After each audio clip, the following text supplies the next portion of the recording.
con tha này con tha há này ta có này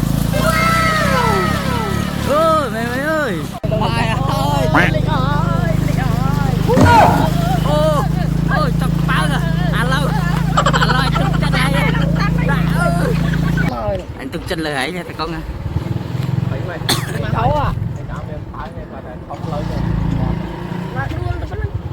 đùa là đấy gì tí tí là tí tí lên đó thôi ê mấy anh mấy vậy lên câu hỏi đâu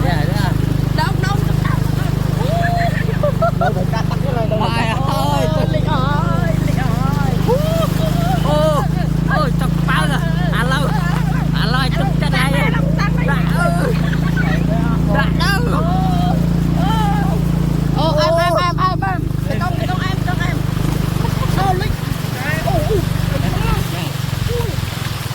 đây nè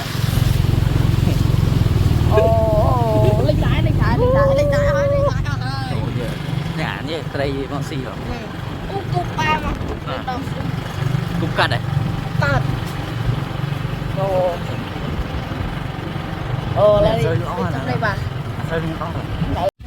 hả xài sập ha sập xài sập về ôm mày tha xài sập dương tìm lệ bên tới cho cái thay dương đã xài cái sân đó dương của mi ra cái chỗ đấy trời ơi là xa đâu dương tìm lệ tức cái đợt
mẹ ta thấy nó mà tuy cũng vừa mình đọc cái này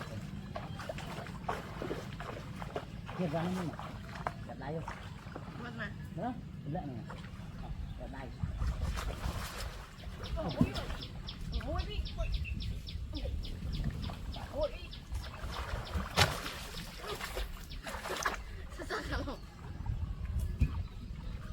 ra đi bò lỡ bò đi nó về rồi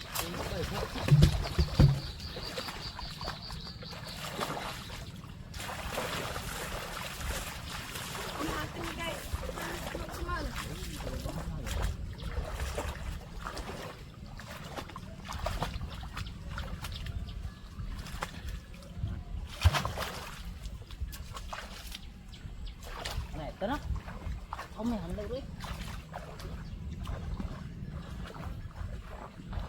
đúng rồi ở đây tất cả như nó tích chùa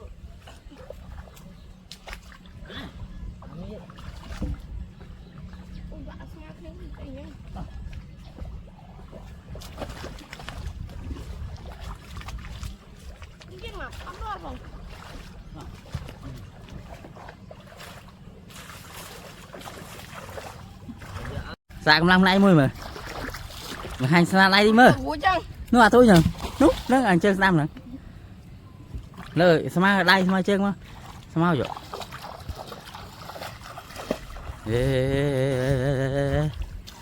serius ah.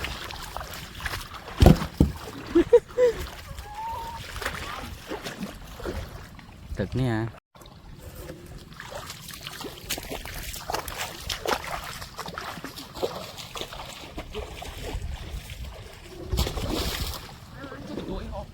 Mà anh đó các bạn mình tích mà. Này giờ tới đâu? Anh ấy đó các bạn mình tích nè. Chưa rồi. Này. Anh ấy bị đó các bạn mình tích nhưng mà ai chưa nhầm đi. Cái sực đó bẹ cái ra đúng không? Bạn sao chân nào? Này giờ tôi chơi nhỉ này.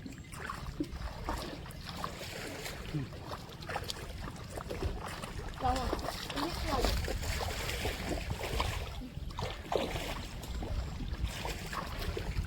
Đây rồi, bó. Đúng rồi. Ôi, bị bay rồi đấy.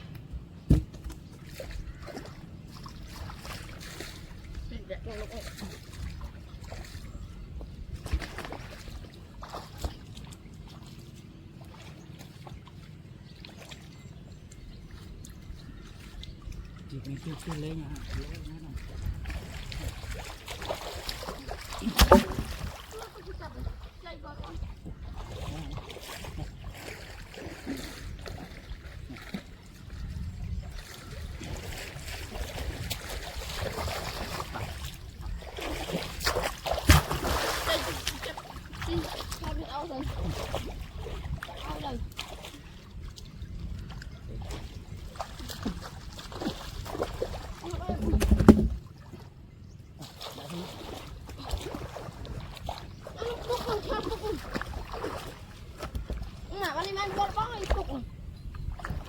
Vậy mà thì ly nó hả?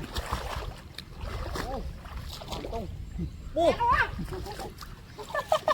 Vô hay vô nó ngon. Đấy mà.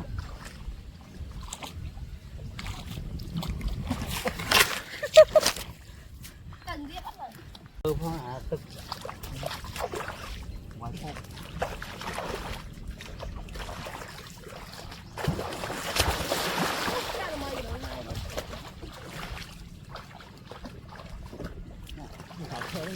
Này, này.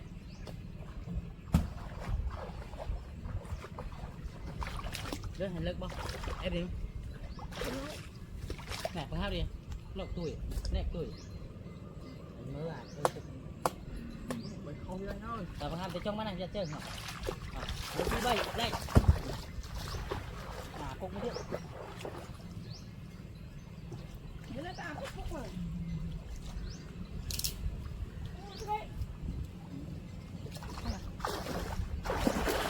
Mày à? Ừ.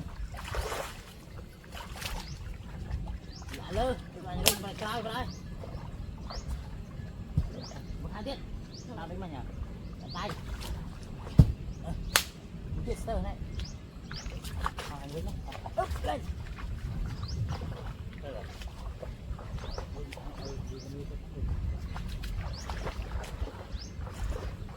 Cái khô ra này.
Trơn này. Ấy vậy thì trơn thấy. Lên đi. Ừ.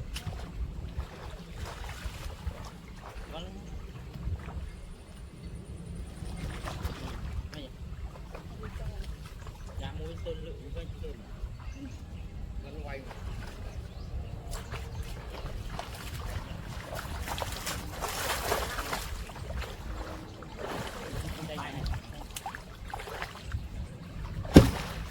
bong với mà là bên đấy bong với mà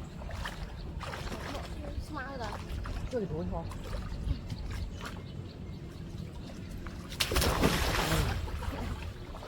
vẫn bắt sung xe vào đâu rồi mày đi nó này lên tôi bớt thân làm ra nó cũng nhận đây là kia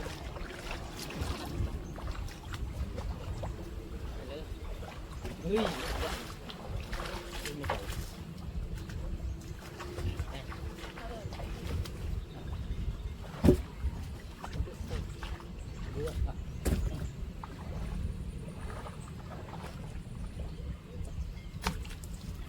còn lấy xem anh cũng tên này anh ông một hồi đến mấy người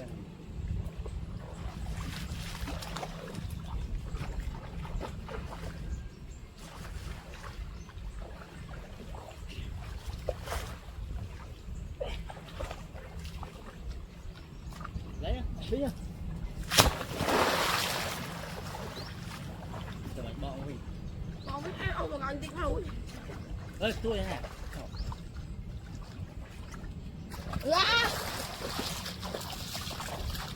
này quái à đấy má bắt rồi đấy chứ nè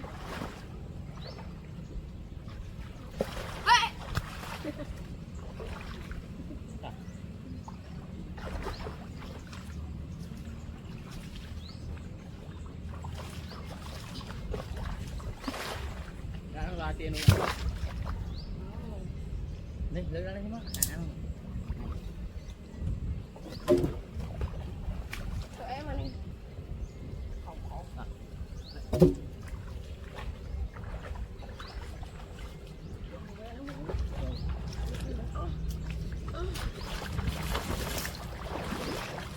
ngọc của cô cái này cô ăn đây để thì giờ tôi đã la ngay anh tay trong rồi đánh con thì riêng trâu không ai mất ban mau rồi không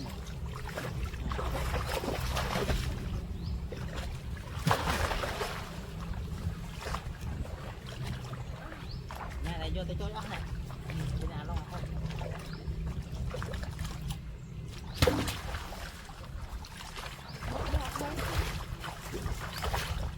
ngọc mà lấy cả cái này cái mỗi nhà cái một này à mà nó đi đấy mặt trên chọn mặt chọn đó là anh không dừng bồ mà nó hai đi các bạn đấy cái này này sửa nó nói như từ vậy máy nó đấy rồi lần kia nó hai đi từ thế bốc đây rồi à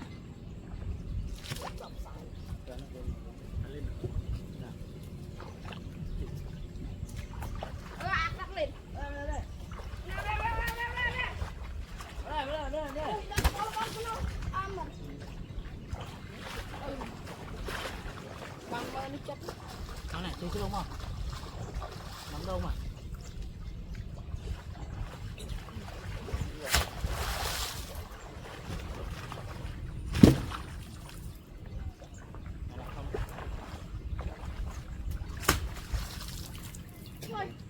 trên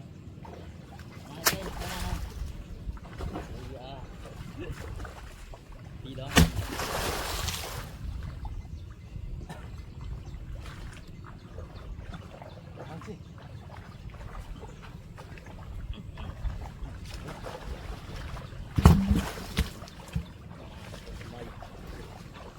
mày sao được lắm mày hậu nhưng mà hậu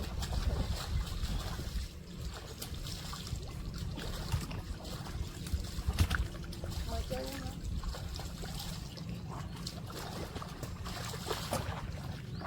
ê mà chọn như nhau đâu có để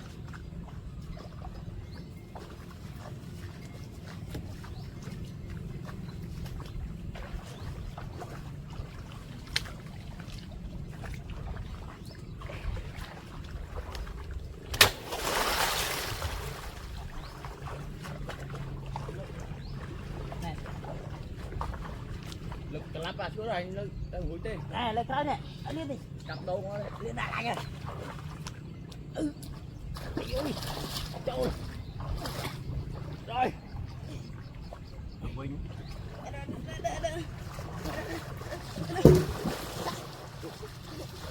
ba mẹ má nó kia thiệt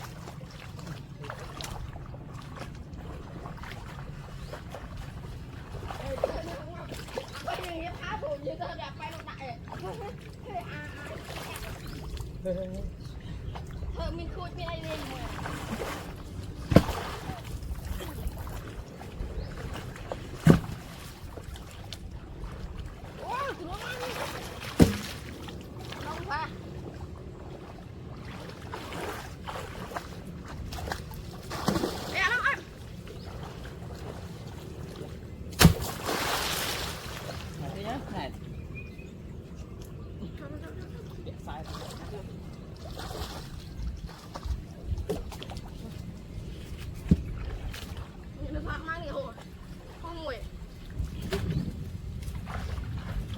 thì cứ sao nào về đi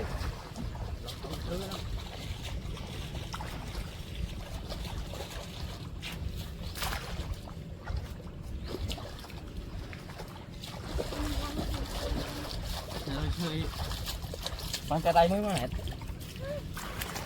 đã ăn khu không hết cái này phi góp đâu phi góp ai nó đã tốt dưới đây nhưng không thì sợ cái nó chết nàng trầm pi ngay thiệt bàn đại khang trầm mà giúp thiệt sự ấy tịch la vậy nhở ở đây thế nào mày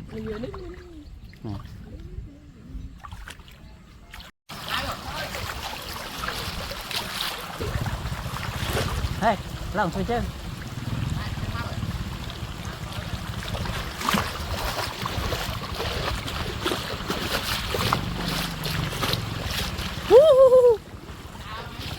ê tao ấy chi hả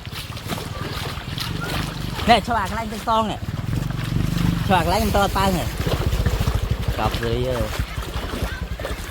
lòng lợn lòng phập luôn ha ở đây ở đây này ở trong sân rồi trời mà là tôi có năng má dân mau một rồi hay là trời ơi trời ơi thôi là cuộc này ăn lên to cân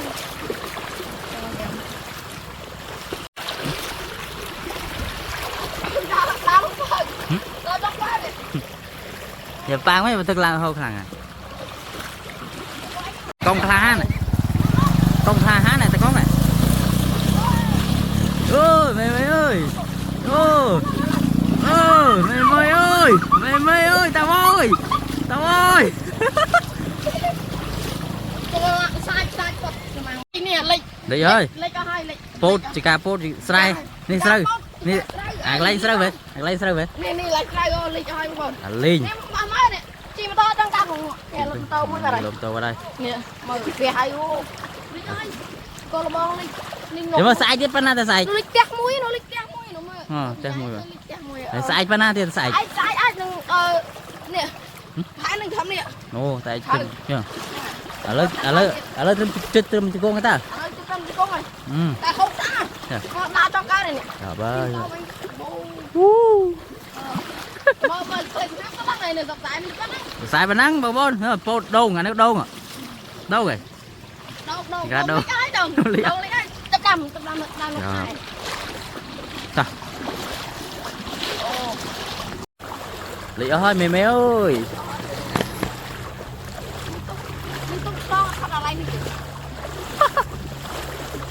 lấy cái này mà đâu rồi bôn này đâu rồi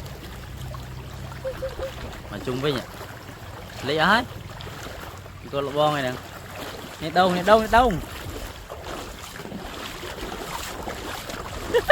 nó tao có người chăm à du mấy qua đây đó miền trúc đâu banh cái tao này nó mới sơ này này trời ơi ở đây ô bò lắm ô bò phình lên nhá mà tôi còn năng phình ba ô bò ấy phình ba ô bò ấy